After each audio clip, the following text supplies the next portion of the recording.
से जुड़ी खबर है, क्योंकि इस सबके बीच जैसे संबंध बदले हैं और नेपाल ने जिस तरह से तेवर बदले हैं अपने, तो भारत में आज आजादी का जश्न मनाया जा रहा है। और नेपाल के प्रधानमंत्री ने प्रधानमंत्री नरेंद्र मोदी को शुभकामनाएं दी हैं, उनसे बात की है। और लिपुलेख विवाद जो हुआ था उसके बाद ये पहली बातचीत है। तो प्रधानमंत्री नरेंद्र मोदी को नेपाल के प्रधानमंत्री केपी ओली ने स्वतंत्रता दिवस की बधाई दी और आज सुबह ट्वीट करके भी प्रधानमंत्री को बधाई दी थी। तो ये बातचीत हुई है।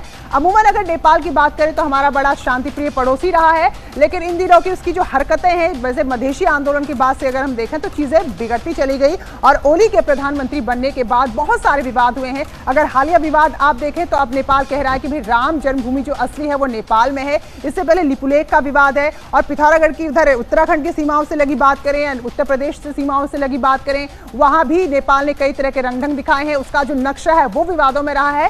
तो इन सबके बीच में बड़ी खबर आज की ये है कि नेपाल के प्रधानमंत्री ओली ने भारत के प्रधानमंत्री मोदी से बात की है और स्वतंत्रता दिवस की बधाई दी है। और इससे पहले बाकायदा ट्वीट करके भी सुबह इस विशेष दिवस की बधाई दी थी।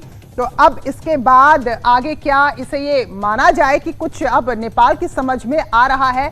वैसे इतनी जल्दी लगता नहीं, क्योंकि ये साफ है कि चीन की शय पर जो बदले बदले तेवर हैं नेपाल के, वो अपना ही नुकसान कर रहा है। अगर आप भारत और नेपाल को देखेंगे तो देश दो वो अलग अलग जरूर है, लेकिन बहुत सारी ऐसी यहाँ पर बातें हैं जो एक करती दोनों देशों को।